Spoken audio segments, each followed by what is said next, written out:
What's up, everybody? It's Soren Baker. Amir, Rahimi. And today on The Great Debaters, D.O.C in the Maad Circle.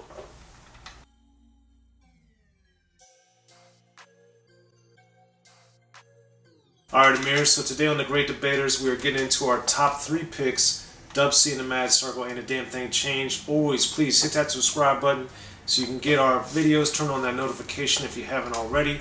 Like our content, share it, talk about it, be about it. Each one, teach one, and make sure to get a friend and subscribe to Unique Access if they aren't already. And of course, you can hit us on that Cash App, Unique Access ENT. Now, today for this, D.O.C in the Maad Circle, this album came out in 1991. D.O.C was riding high off the Low Profile album, which unfortunately was his only album with DJ Aladdin, but led to this, which I think is a masterpiece. It's a phenomenal album, start to finish.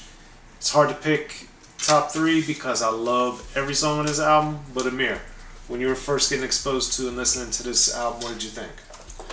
I was kind of mad because, actually no pun intended, because Maad Circle, I just realized that, but I was actually pretty mad because no one ever talks about this album. Not a single person, not a single person, but other than Soren really, but no one talked about this album. Talk about D.O.C, a lot of people bring up, the second Maad Circle album. People will talk about maybe like Shadiest One, maybe we'll talk about West Side Connection. No one talks about this, and that really upsets me because this is my favorite D.O.C project. This album is incredible.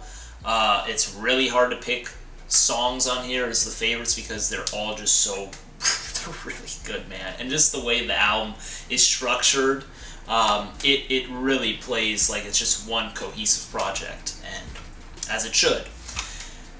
Going into my first song, it's really tough. I'm going to have to go Behind Closed Doors for being one of my picks.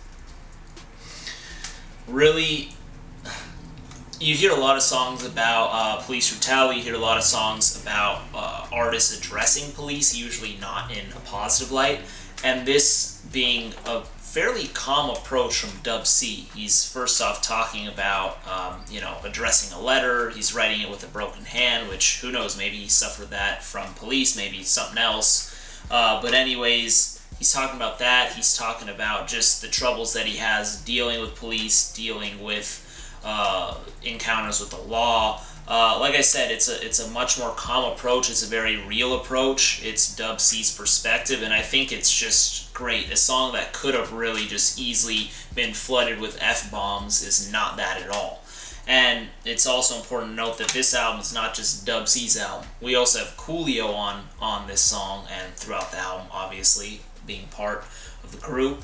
And Coolio also keeps it, from his perspective, and he does add a lot of humor to this album, and I think his bars are funny, but they're also just great. It doesn't detract from the song, and he's basically talking about how he and an officer got into a squabble and he got the best of them, but what do the police do in return? They put him in the back of the car, they drop him off at rival gangs territory, and they have their way with Coolio. So it's just funny, but really just Coolio just does so great. And also shout out to Coolio. If people who don't know his catalog, It Takes a Thief is one of my favorite albums from that year that came out. But dude, Coolio, D.O.C really do so well. And then Behind Closed Doors, I think it's a clever title for the song. And then on top of that, the chorus is great. And then we also hear UGK do that Justice on their album Super Tight. But man, oh man, just an incredible song. And that's my first pick.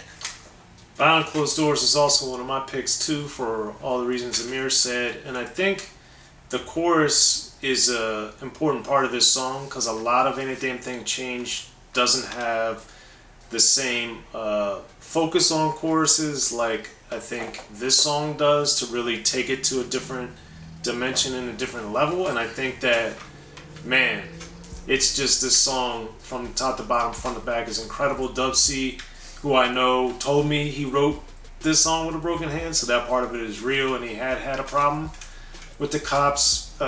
So shout out to Dub for telling me that, but then also bringing this. I always think of him as like the thinking man's gangster or the thinking man's gangbanger, because his lyrics, especially throughout Ain't a Damn Thing Changed, are phenomenal. And he really, like Ice Cube, like Scarface, really looks at these street level things, but does it in such an intellectually advanced, amazing level that I always think his perspective and his insight and his commentary is just brilliant. And Behind Closed Doors really shows you the police brutality. And again, kind of like what Amir was saying, you know, we know the Fuck the Police, we know One Time Gaffing Them Up, we know a lot of these songs, but Behind Closed Doors is as good as those, man. It's amazing. And definitely shout out to Coolio for bringing that, because his street perspective too, man, is just so refreshing for those that only think of him for Fantastic Voyage or some of his other pop hits. But nah, man, Coolio brings it throughout Ain't a Damn Thing Changed. Behind Closed Doors is one of those, and I think it's important too that when we look at police brutality songs, Friendly Game of Baseball by Main Source, Constables by O.C., there's a lot of them throughout rap history, but Behind Closed Doors has to be one, or I think is one, that should get discussed more because of its potency, sadly its timeliness, and like Amir was saying with Coolio, with the officers doing shady stuff beyond the harassment, beyond the brutality, dropping Coolio off in the rival gang. That just shows you a deeper commentary and a deeper layer of what's going on, and that to me is what makes Behind Closed Doors so powerful. That's my first pick. Amir, what's your second pick? Second pick is another real issue that is talked about in a lot of hip-hop artist songs, also in D.O.C's life, this one being Fuck My Daddy, and that is just, first off, his approach on this is also could have been even more harsh, but he's trying to take a little more intellectual approach, a little more third-person approach, but he is talking about, you know, his life growing up with his mom having to work 3 jobs because his dad was out there, you know, doing other things, taking off early on in his life. His dad was a Rolling Stone, and that may have been cool to other people, thinking, you know, his dad's a player or a pimp, but to D.O.C being directly affected to us, his mom being directly affected by this, his brother, shout out to Crazy Tunes, being directly affected by this. It wasn't cool for D.O.C, you know, seeing his father do these things or cheat on his mom, and D.O.C had to, you know, play silent, and then they had, you know, their battles, basically, you know, D.O.C being forced to keep quiet where he doesn't think it's right, and, you know, just these little things that seeing like maybe your friends are dealing with this and they're not telling you these things are happening. Right. So D.O.C, it's really like, you know, maybe that person who you've been waiting to talk to, like, oh, this person's also going through these things that I wasn't able to tell anyone. So I think that's very important. And I think just this song is just great. It's very eye-opening to people who have similar situations. And then D.O.C also, at the end, being wise enough to say, there's a lot of good dads out there, but, you know, fuck my daddy. You know what I mean? And he also says that he has to raise his own brother. He has to be a dad to his brother. So these are very real issues. I think D.O.C tackles it very well. I think the production is great on it, too. Just D.O.C, man, it's a super well thought out song. Have to put that in my top 3. That's also one of my top picks, Fuck My Daddy. Thankfully, my experience is very different. I have a great relationship with my dad, and I love him. And he's been one of my main supporters and champions throughout my life, throughout my career, and continues to be to this day. But I'd spent a lot of time with D.O.C, and we talked about this song in particular over several of the interviews and hanging out with him over the years. So I know it's a powerful and a very important song to him. And I think that really resonates as you listen to Fuck My Daddy. It doesn't hold any punches back, but to also approach it, despite this heartbreak and this disappointment and this rage that he has, to really show the compassion not only for his frustration but for his mom. Because in a song where he's talking about, I'm not going to lie to my mom, when his dad's trying to tell him we went to the friends or whatever, like when he was with another woman, Dub is like standing up for his mom, and that adds just all these layers that are on Fuck My Daddy just make this song. It's just very sobering, very somber, very powerful, and I just think it's just amazing, amazing story. It's an amazing, amazing song, and for Dub to put himself and his family out there like that, I thought was very powerful and very strong and very meaningful because, of course, I'm very fortunate, but I know a lot of people aren't to have that great relationship with their dad. So it just gave me a deeper appreciation for the relationship I have with my dad. And when I was hearing this song, when it just came out, it just hit me really hard, man. Very powerful song. So that's my second pick, Amir. So what about you for number 3? So I know my number 3, but I just want to give a big shout out to DJ Crazy Tunes as well. I think his work on this album to make everything seem just like and really be a real cohesive album would not be without his work on this. The cleverness of the skits, the intros to the songs, the outros, amazing. So I just want to shout that out real quick. But it's really tough, man. I'll go Ghetto Serenade on this. So that one is a great song. I believe it had a music video too. It did. Okay, yeah. It did. So awesome. And wow, just first off, D.O.C. It's just, this is one of those songs that I think is just very cleverly written, just as most of the songs, if not all of them, are on this. But it really shows a song coming full circle. A plot coming full circle, which I think is underrated in hip hop. It's not talked about enough, but really here, and the reason why I say it is because here you see D.O.C. trying to pick up a girl. He really is into her. He is so into her that he even goes to her house and sings the Ghetto Serenade to her. On her doorstep by her window, tapping on her window. The dad, chases him off. Of the woman chases him off, and blah blah blah blah blah. And it's clever because he sings her the Ghetto Serenade, and that leads into the chorus, which is an awesome chorus. And then in the second verse, he's still, trying to get with her, whatever, and she's basically saying, the guys from the ghetto can give me nothing, they can't provide me money, they'll only provide me hardship, etc. Which he didn't like that at all when she was saying those things. But then you go into the third verse, and all of a sudden now his dues are all paid up. He has a record that's out. He's doing better. He's not in those poor clothes or whatever. And now the woman has kids. She's got the saggy booty. She's got these things, and now she wants D.O.C. and she's saying, "Oh, why haven't you contacted me? It's been a while." And he's laughing about it, and the story really comes full circle. D.O.C. being, from the ghetto, being poor, wanting the girl. She wanted nothing with him. Now that she has the kids, is single, now she wants some of Dub, and he's got money. So I find that interesting. And then now she's singing him the Ghetto Serenade. So it's just funny how it goes from this, the story just flips.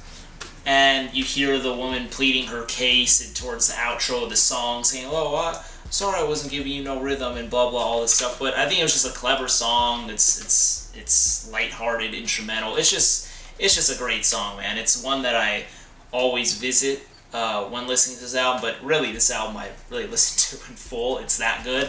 And this song is just towards the end of the album too. It's like the third last song on it. So, man, we can talk. I don't know what Soren's is, but Ain't a Damn Thing Changed. Title track's amazing. Cotton to Fat is amazing. Dress code, dude, just take it away, Soren. You Don't Work, You Don't Eat's another one. But Ghetto Serenade's my third pick also because, like I was saying earlier with Behind Closed Doors, the chorus on this one kind of threw me off because it's so different from the sonic texture of the rest of Ain't a Damn Thing Changed that I really liked. But I also like the fact, like Amir was saying, the brilliance of having the tables turn, because this is what happens in life all the time. No one's up all the time, no one's down all the time. We go in these cycles of happiness, of anger, of jubilation, of disappointment. And I think Ghetto Serenade really does that, and does that in a brilliant way, because it's not just the guy or the girl that's always on top. It flip-flops. And this is a really real examination of that reality, and to me, it's great, and that's what makes Ain't a Damn Thing Change so powerful, because the stories on here and the insight and the storytelling devices that Dub uses and that Coolio uses in particular, and shout out JD and MC8 for You Don't Work, You Don't Eat for having supreme lyrics on there as well. It's just a testament to this album, and Ghetto Serenade I think is a prime example of that, as Fuck My Daddy, as Behind Closed Doors, and that's why those are my 3 picks. But I think too, to have these relationships too that you would think examined by an artist like D.O.C, I think stereotypically people wouldn't look to him to feel about emotion and to have an actual desire from a woman that moves beyond sexual. Like, yes, of course he wants that, but that's not the only thing. Like, he wants a real relationship with her and she shuns him. And I think that depth of a relationship, that depth of thought that we see throughout Ain't a Damn Thing Change is what makes the album so amazing and so powerful. And for myself and for Amir, it makes it last so long to where it's 1991 when this album comes out. It's 2021 now. It's just a masterpiece, man. One of the best, most underrated albums in rap history, in my opinion. And that's why we had to get on The Great Debaters. Now, those are my 3 picks. You guys got Amir's 3 picks. Hit us in that comment section. Subscribe to Unique Access Entertainment. And let us know what you guys think. I'm Soren Baker. Amir, Rahimi. Ain't a Damn Thing Change, y'all. It's a masterpiece. Shout out D.O.C. Shout out DJ Crazy Tunes. Rest in peace. Miss you, man. Shout out Coolio and Big G.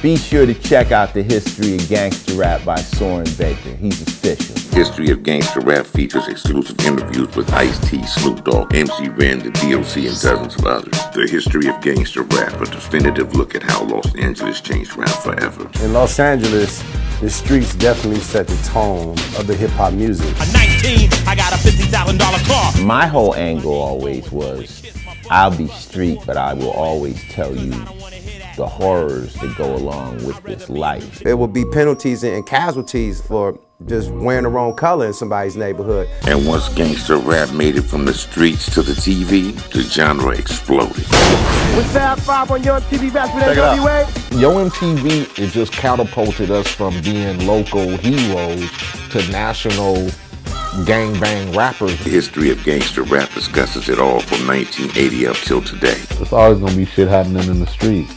You know what I mean? So it's always gonna be something to talk about. The History of Gangster Rap in stores now.